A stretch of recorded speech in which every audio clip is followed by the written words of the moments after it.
Throughout the first 3 weeks of the NFL season, so far there have been a lot of surprises.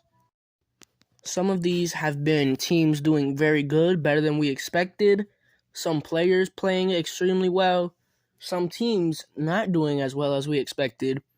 But probably the biggest surprise of the NFL season so far is the Miami Dolphins. The Dolphins are currently sitting at the top of the AFC East with a record of 3-0, and they just came off a win off the Buffalo Bills. So I am deciding to ride the wave and talk about the Dolphins, talk about what they've done so far, and what I think they can end up being by the end of the season. Before we get into the Dolphins this season, though, I want to take it back to last season, the 2021 season. Because I think there's a lot of stuff that happened last season that really plays a big role in the Dolphins' early success. At week 8 last year, the Dolphins had a record of 1-7. They were looking like one of the worst teams in the league. Nothing was going right for them. I mean, it was just disastrous. But then all of a sudden, I don't know what happened. The Dolphins won 7 straight games, and at week 16, the Dolphins were actually sitting at an above 500 record of 8-7, when in week 8, they were 1-7. So they just had a complete resurgence in the second half of that season. They finished 9-8 and ended up missing the playoffs and finished third in their division. But still, to have an above 500 record after starting off the season 1-7, that's something special. But the season is over, and we are now in the off season. And all of a sudden, out of nowhere, on one of the first days of the off season, Brian Flores is fired. Why did this happen? I don't know. It was just very weird to me that you would fire the coach who literally turned your team's season around.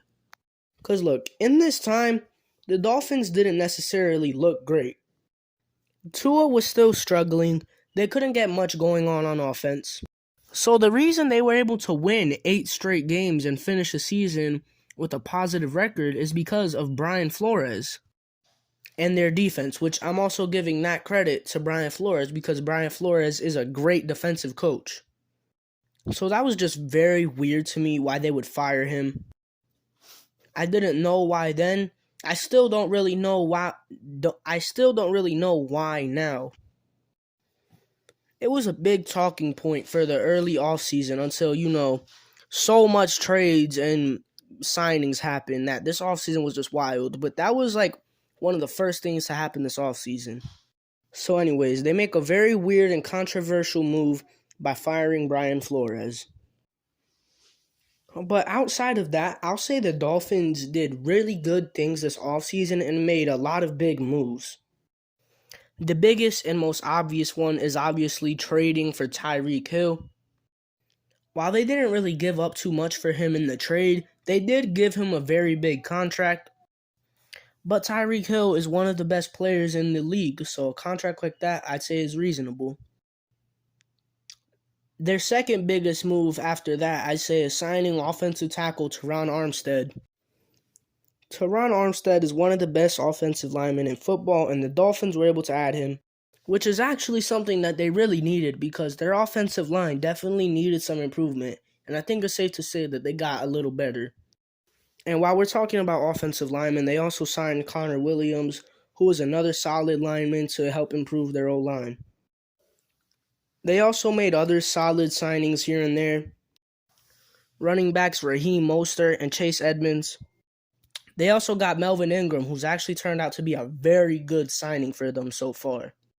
But yeah, the Dolphins had a very eventful offseason. But going into the season, I had a lot of questions about them, and I didn't really know what to think about them. I was thinking that they could have a very high ceiling and also a very low floor. There was just a lot of questions for me about this team, especially with all the new signings they had made, young players and how they would improve, like Jalen Waddle. And obviously, the biggest question for me about the Dolphins was their quarterback, Tua Tagovailoa.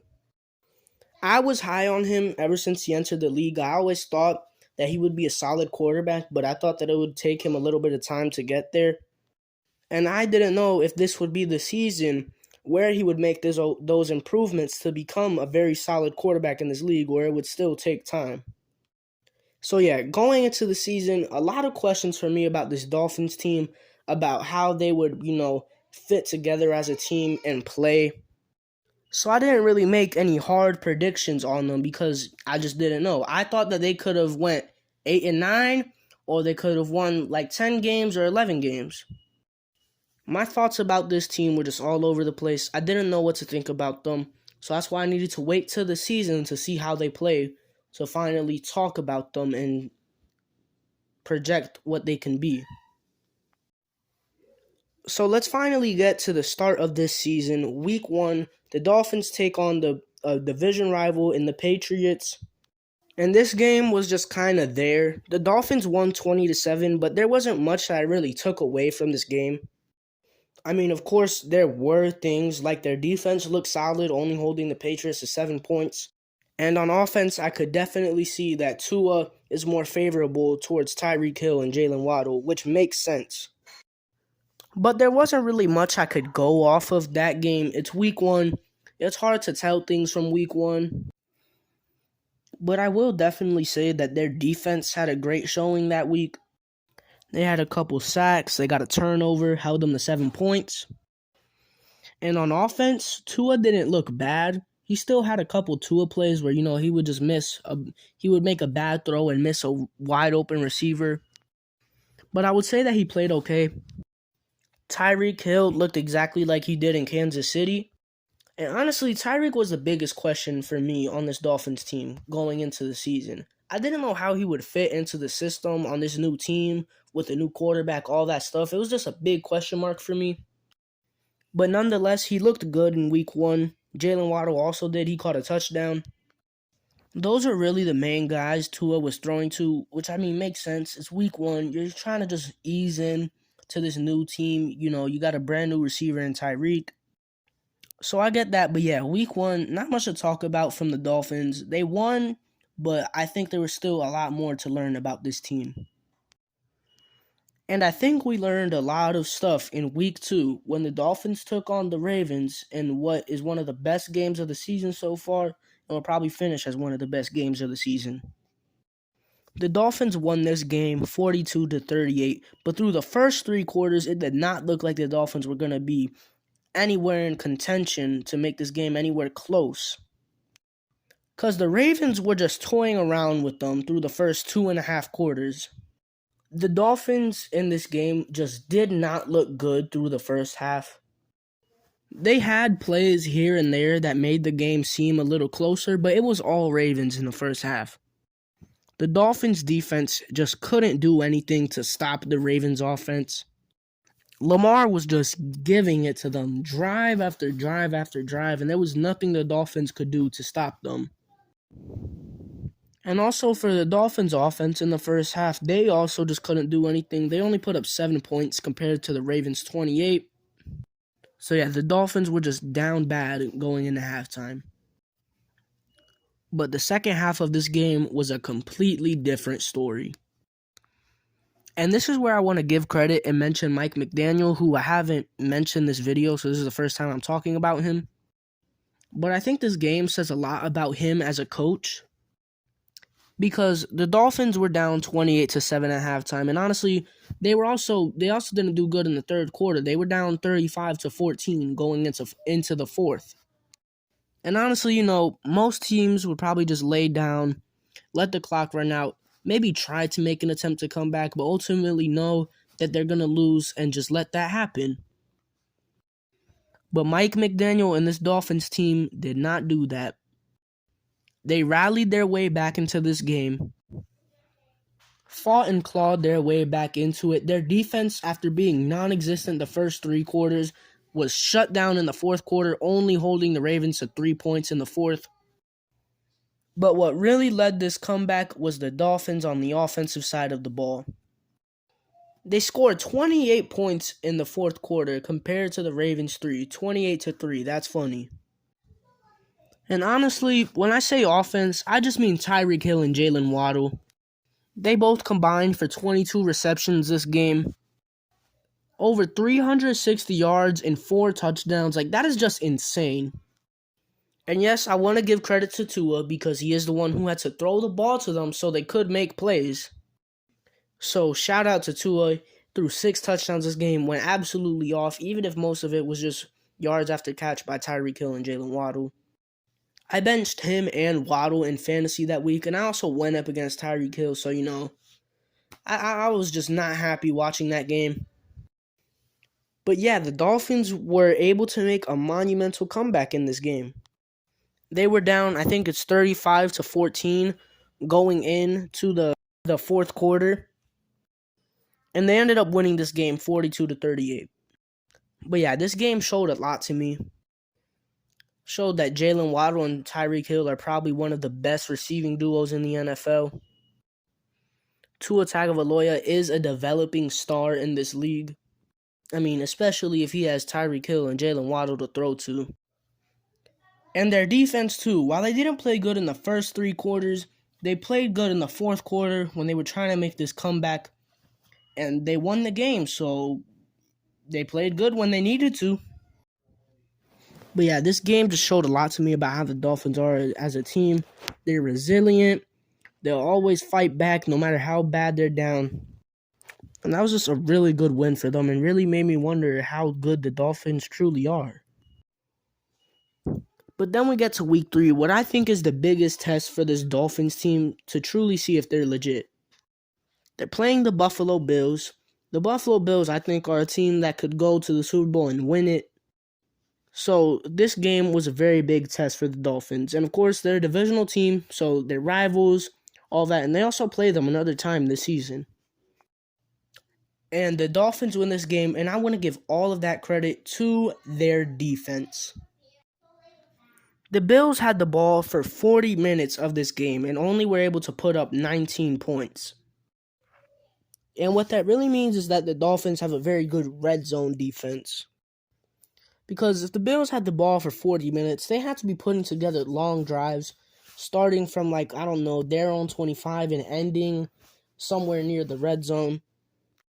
But they only ended with 19 points, so that means that they weren't able to capitalize off a lot of these long drives. And I think that is a big attest to the Dolphins' defense. Sure, Josh Allen had 400 passing yards, but he threw the ball 63 times. So the Dolphins' defense came through this game. Now, to be honest, the Bills kind of did screw themselves over. Josh Allen noodle-armed on a 4th and goal to put them ahead near the end of the game. So who knows if the Bills got that, they would have won the game. Also, the final play of the game, where they threw the ball to McKenzie and he got down, but he didn't get down with enough time on the clock for the Bills to spike it since they had no timeouts. But this isn't about the Bills, this is about the Dolphins. And what the Dolphins showed to me this game is that they have a very solid defense and they can compete with some of the best teams in the league. Now, yes, going back to talking about the Bills, they were missing a lot of starters this game. They did have a big injury bug on their team. But still, injuries are a part of the game. You have to play with them. So I'm giving all credit to the Dolphins for this win. There's not much I could say about them on offense, though, because, they didn't have the ball on offense that much. Jalen Waddle was the one who really got it done for them on offense. He only did that with 4 receptions, but he got 102 yards out of it. And also, Tua Tagovailoa, I don't know how to say his last name, so I'm going to just call him Tua. That man is him. He got what looked like to be a very bad injury before halftime. He fell back on his head, and when he got up, he was all wobbly. He fell over. And I thought he had gotten a really bad concussion, and we weren't going to see him back in the game. And then in the third quarter, he's back on the field like nothing happened. I mean, he's got that dog in him.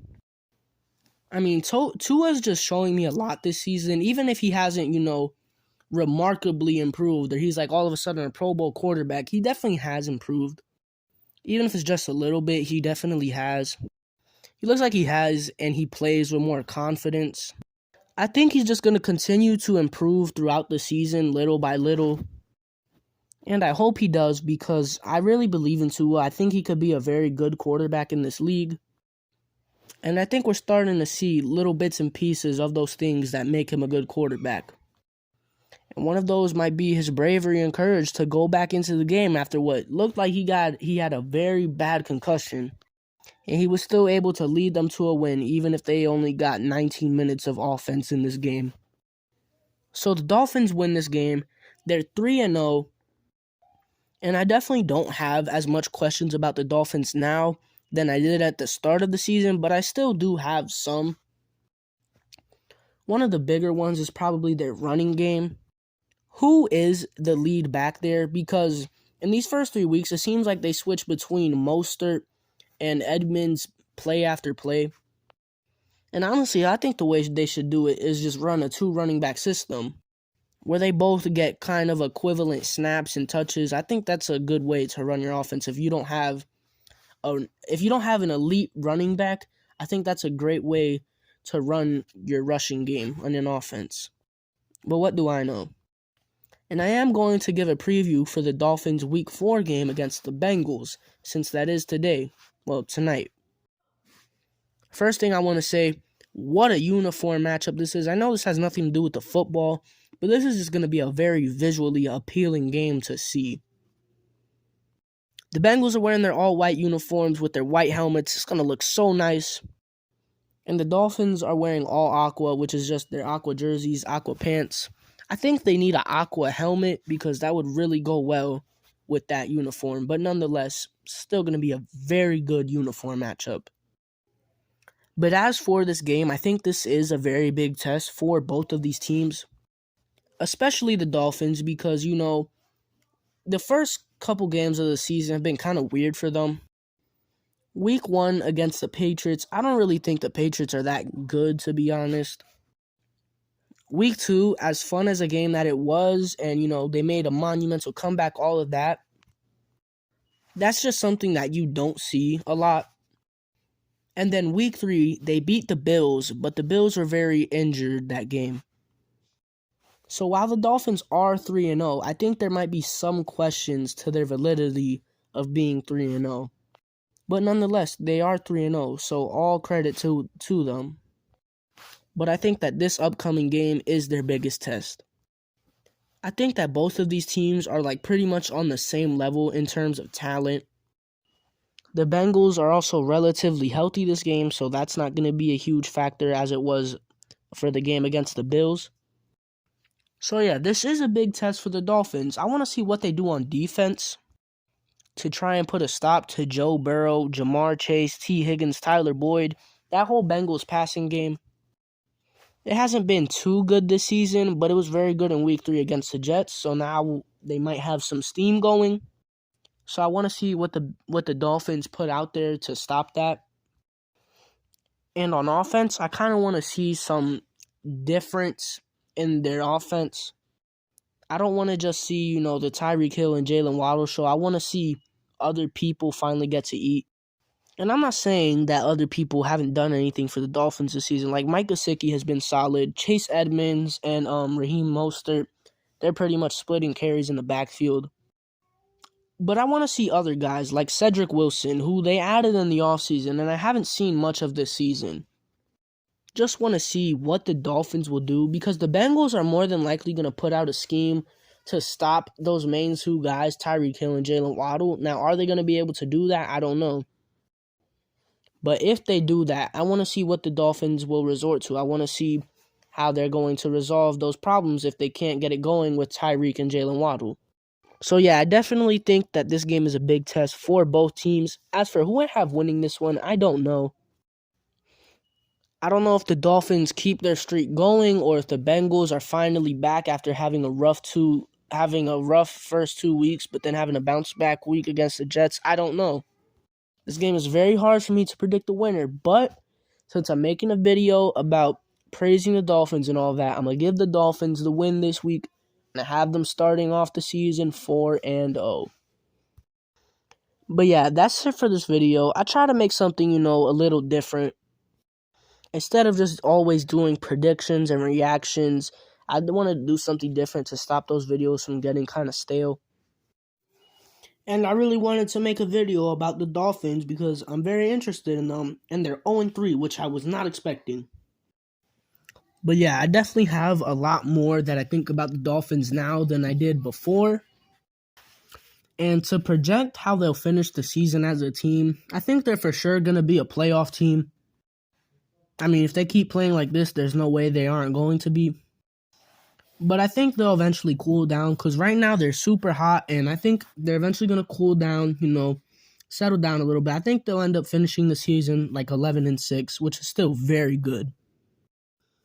But yeah, that's it. Shout out to the Dolphins. A very big surprise this season. They got a big game coming up on Thursday, which is tonight. But yeah, that's it. Tua for MVP.